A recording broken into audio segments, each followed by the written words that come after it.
Friends, success Gurukul channel में आप सभी का हार्दिक स्वागत एवं अभिनंदन है। दोस्तों, आज हम भारतीय अर्थव्यवस्था के बारे में अध्ययन करेंगे। दोस्तों, यहाँ पर सबसे महत्वपूर्ण बात यह समझने की है अर्थशास्त्र और अर्थव्यवस्था। अर्थशास्त्र क्या है और अर्थव्यवस्था क्या है। अर्थशास्त्र में हम मानव की आर्थिक गतिविधियों का अध्ययन करते हैं। अर्थशास्त्र में हम मानव की आर्थिक गतिविधियों का अध्ययन करते हैं और अर्थव्यवस्था में देश की या किसी विशेष क्षेत्र की अर्थव्यवस्था देश की या किसी क्षेत्र के बारे में उसके अध्ययन करते हैं। अर्थशास्त्र में मानव की आर्थिक गतिविधियों का अध्ययन होता है। मानव द्वारा जो सारे कार्य संपन्न किए जाते हैं वो आर्थिक लाभ या हानि के उद्देश्य से आर्थिक गतिविधियां कही जाती हैं और उसे हम अर्थशास्त्र कहते हैं। मानव द्वारा लाभ या हानि के उद्देश्य से जो भी आर्थिक गतिविधियां की जाती हैं उसे हम अर्थशास्त्र कहते हैं। इकोनॉमी, अर्थव्यवस्था। अब हम अर्थव्यवस्था के बारे में जानेंगे। अर्थव्यवस्था एक अधूरा शब्द है। अगर इसके पूर्व किसी देश या किसी क्षेत्र विशेष का नाम न जोड़ा जाए, अगर देश अर्थव्यवस्था में अगर किसी देश का और किसी क्षेत्र विशेष का नाम न जोड़ा जाए तो यह अधूरा है। जैसे भारत की अर्थव्यवस्था, पाकिस्तान की अर्थव्यवस्था और नेपाल की अर्थव्यवस्था। वास्तव में जब हम किसी देश को उसकी समस्त आर्थिक क्रियाओं के संदर्भ में परिभाषित करते हैं तो उसे हम अर्थव्यवस्था कहते हैं। दोस्तों, निजी क्षेत्र और बाजार के सापेक्ष राज्य और सरकार की भूमिका के आधार पर अर्थव्यवस्थाओं का वर्गीकरण 3 श्रेणियों में किया गया है। निजी क्षेत्र, बाजार के सापेक्ष राज्य और सरकार की भूमिका के आधार पर। निजी क्षेत्र, बाजार के सापेक्ष राज्य और सरकार की भूमिका के आधार पर अर्थव्यवस्थाओं का वर्गीकरण 3 श्रेणियों में किया गया है।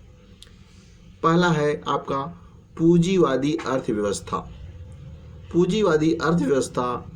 दूसरा है राज्य अर्थव्यवस्था। तीसरा है मिश्रित अर्थव्यवस्था। यहाँ पे हम तीनों अर्थव्यवस्थाओं के बारे में सामान्य जानकारी प्राप्त करेंगे।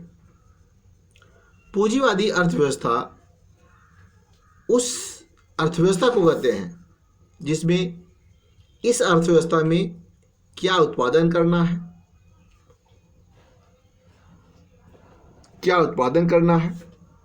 कितना उत्पादन करना है और उसे किस कीमत पर बेचना है, ये सब बाजार तय करता है और उत्पादक तय करते हैं।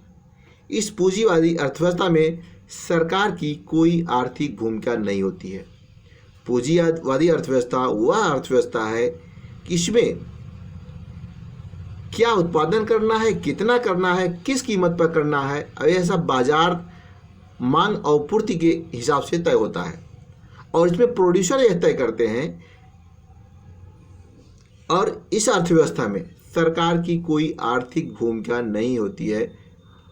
इसी को पूंजीवादी अर्थव्यवस्था कहा जाता है।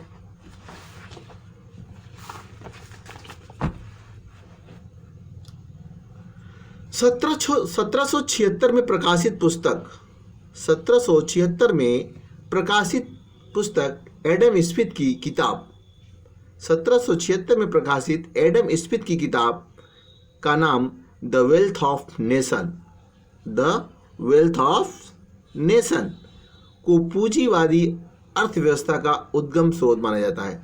The wealth of nation book को पूंजीवादी अर्थव्यवस्था का उद्गम स्रोत माना जाता है। दूसरी अर्थव्यवस्था है राज्य अर्थव्यवस्था। इस अर्थव्यवस्था की उत्पत्ति, राज्य अर्थव्यवस्था की उत्पत्ति पूंजीवादी अर्थव्यवस्था की लोकप्रियता के विरोध स्वरूप हुआ।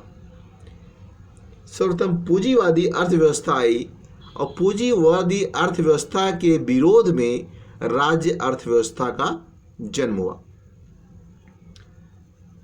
इस अर्थव्यवस्था में, राज्य अर्थव्यवस्था में उत्पादन, आपूर्ति और कीमत सबका फैसला सरकार द्वारा लिया जाता है। राज्य अर्थव्यवस्था में उत्पादन, आपूर्ति और कीमत पे सबका फैसला सरकार द्वारा लिया जाता है। ऐसी अर्थव्यवस्थाओं को केंद्रीकृत नियोजित अर्थव्यवस्था कहते हैं, जो गैर बाजारी अर्थव्यवस्था होती है। राज्य अर्थव्यवस्था, पूंजीवादी अर्थव्यवस्था का जन्म अमेरिका में हुआ और राज्य अर्थव्यवस्था का जन्म रसिया में हुआ। राज्य अर्थव्यवस्था की दो अलग अलग शैली नजर आती हैं। राज्य अर्थव्यवस्था की दो अलग अलग शैली नजर आती हैं। पहली है रूस की अर्थव्यवस्था। रसिया की अर्थव्यवस्था को समाजवादी अर्थव्यवस्था कहते हैं। रसिया की अर्थव्यवस्था को समाजवादी अर्थव्यवस्था कहते हैं।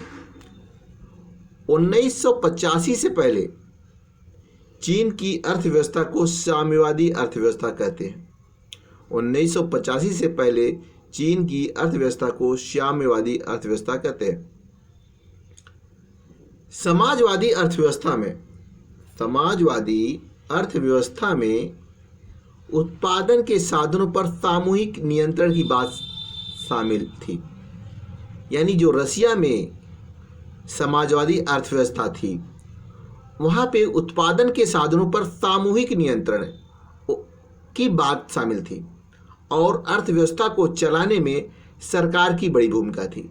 यानी कि वहाँ पे जो अर्थव्यवस्था थी, सामूहिक कंट्रोल की बात थी और उसको चलाने में सरकार की बड़ी भूमिका थी। वहीं पर साम्यवादी अर्थव्यवस्था में, वहीं पर जो चाइना की साम्यवादी अर्थव्यवस्था में सभी संपत्तियों पर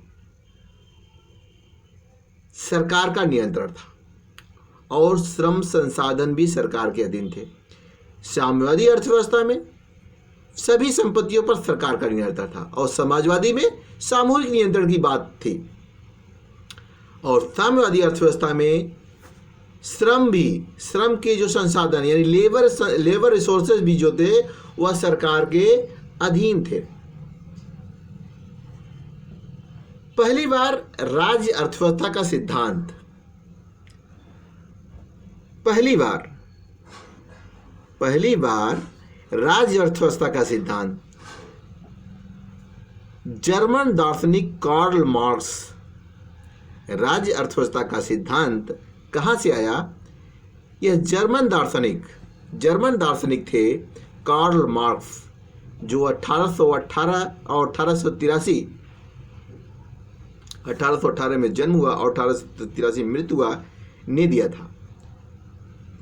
जो कि एक व्यवस्था के तौर पर राज्य अर्थव्यवस्था का सिद्धांत जर्मन दार्शनिक कार्ल मार्क्स ने दिया, जो एक व्यवस्था के तौर पर पहली बार कहाँ लागू हुई? 1917 ईस्वी में बोल्शेविक क्रांति के बाद सोवियत संघ में।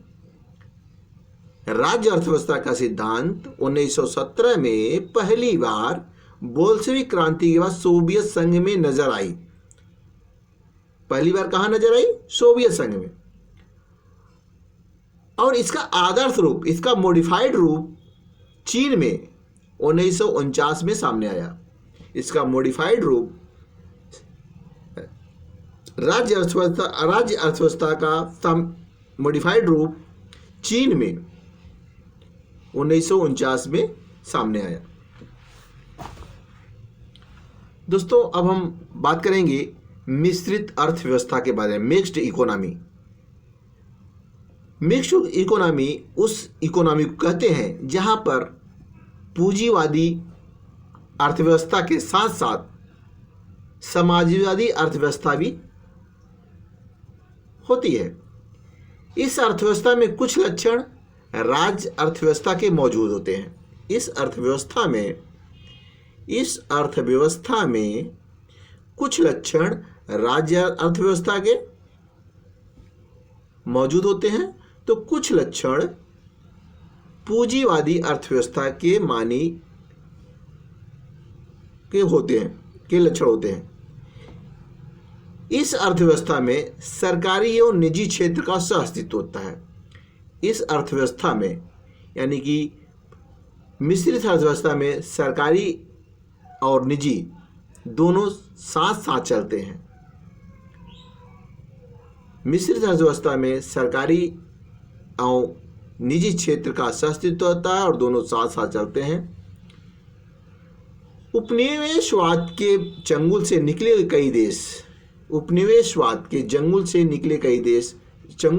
कई देश जैसे अपना भारत ब्रिटिश गुलाम था, जो एक उपनिवेशवाद था। जो भी देश आज़ाद हुए उनमें से कई देशों ने मिश्रित अर्थव्यवस्था को अपनाया, यानी कि मिक्स्ड इकोनॉमी को अपनाया, जैसे भारत, मलेशिया, इंडोनेशिया जैसे देश। नोट,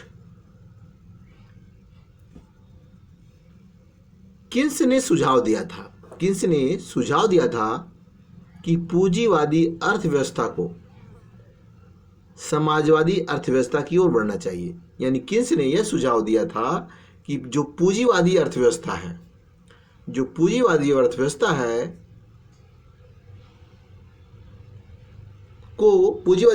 को समाजवादी अर्थव्यवस्था की ओर कदम बढ़ाना चाहिए। यानी जो पूंजीवादी अर्थव्यवस्था है उसको समाजवादी अर्थव्यवस्था की तरफ कदम बढ़ाना चाहिए।